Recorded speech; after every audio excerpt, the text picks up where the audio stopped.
தலைவர் செல்வ பெருந்தகைக்கு தொடர்பு இருப்பதாக கூறப்படுவதால் அவரை காவல்துறை விசாரிக்க வேண்டும் என தமிழக பிஜேபி ஒருங்கிணைப்பாளர் ராஜா வலியுறுத்தியுள்ளார்.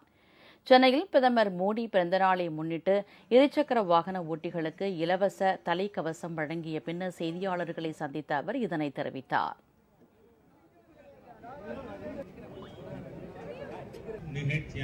பகுஜன் சமாஜ் கட்சியினுடைய ஜெனரல் செக்ரட்டரி ஜெய்சங்கர் அவர் ராகுல் காந்திக்கு 4 பக்க கடிதமே எழுதியிருக்கார்.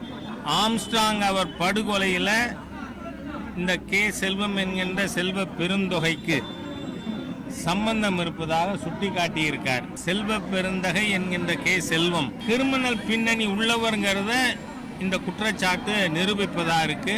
காங்கிரஸ் கட்சி அதனுடைய மாநில தலைவர் பொறுப்பிலிருந்து இந்த கே செல்வத்தை நீக்கணும்னு அவர் கேட்டிருக்கார். திரு ஜெய்சங்கர் அவர்களுடைய அந்த கடிதத்தின் மீது மாநில அரசும் காவல்துறையும் உடனடியாக நடவடிக்கை எடுக்கணும்.